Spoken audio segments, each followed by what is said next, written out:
no tiene la culpa.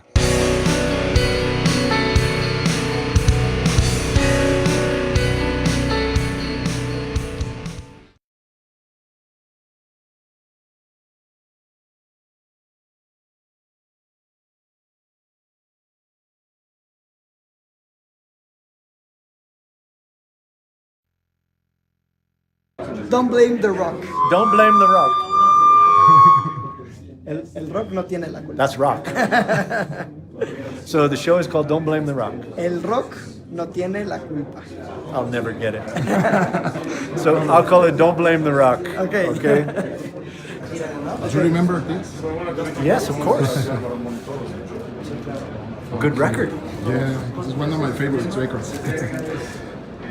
Could you talk about a little things about of this great record, please? Yeah, so Mojo, really one of the more interesting things about this record was that it was one of the first major releases we did with the new kind of recording way that we put together for Tom Petty and the Heartbreakers, which was we were using a D-Show monitor console, and that D-Show monitor console was attached to Pro Tools, so it was delivering audio to the Pro Tools system.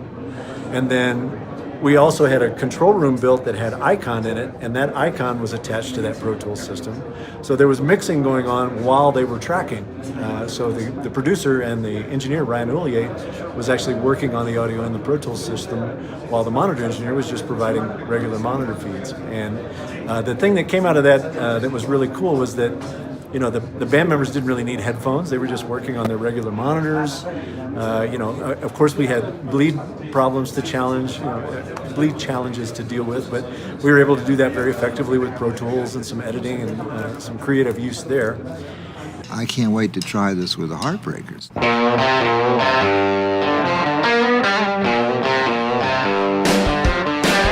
So one of the other really cool aspects of that record that most people don't realize is that this entire record was recorded through Venue preamps, right?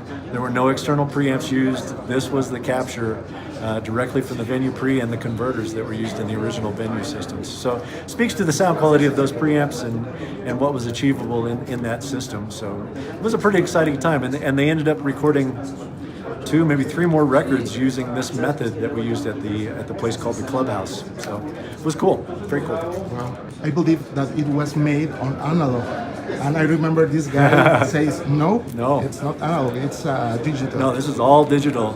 This was mixed completely in the box. So this is a completely in the box Pro Tools recording, as well as all the, I believe there were some surround mixes that were done for this, etc., that were all done in the box. Wow. And it's a big record. Yeah. Reggae, I don't know.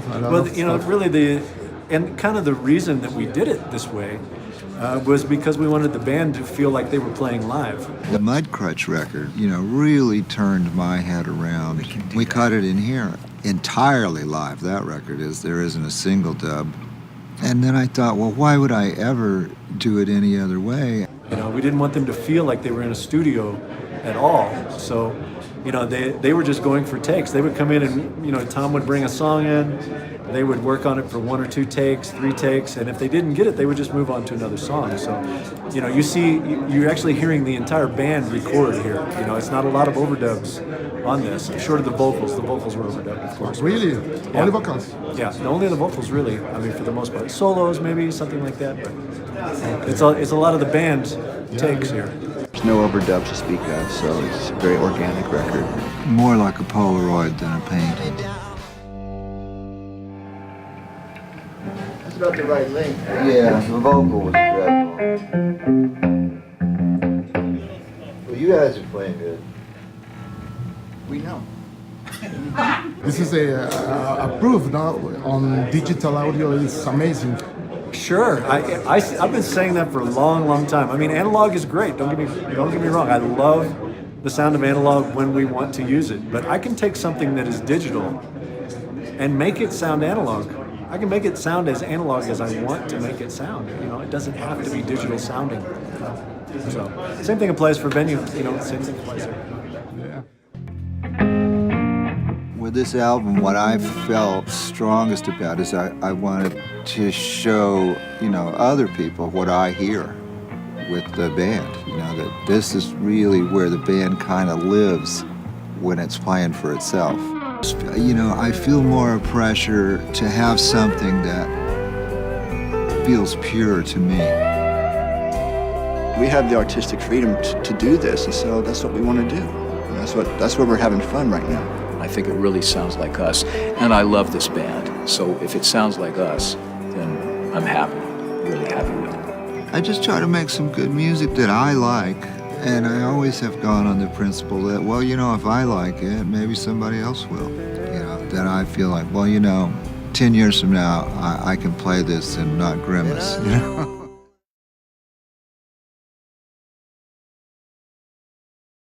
With Venue S6-L, we're expanding the product line, and we're actually doing more than just expanding the product line. It's expanding into what we would call a platform, right?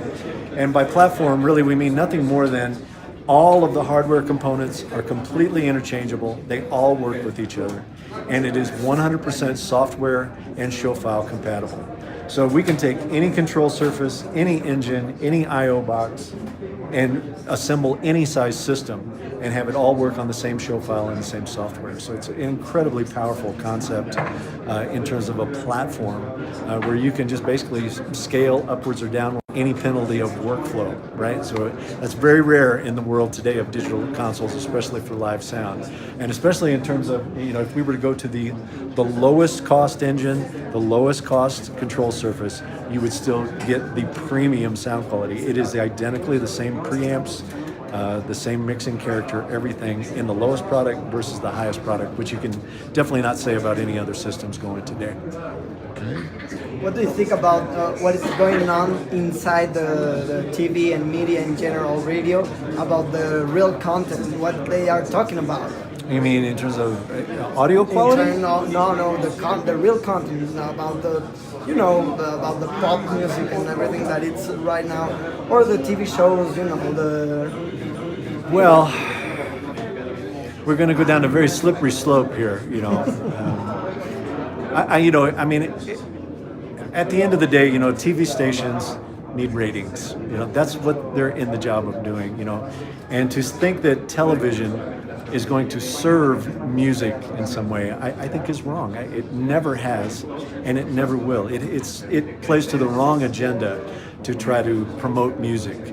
Tom Petty said it best, you know, he said, when did great music become a function of a game show? You know, it's not that, it's an art form, and it needs to be treated as such, in my opinion, certainly, you know. So I'm one of the people, maybe one of the few people in the world who think rock and roll should never be on TV.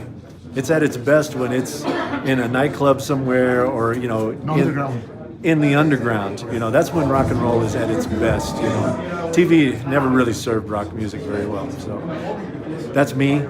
Don't kill me, don't write me nasty letters, but I never really enjoy music on television.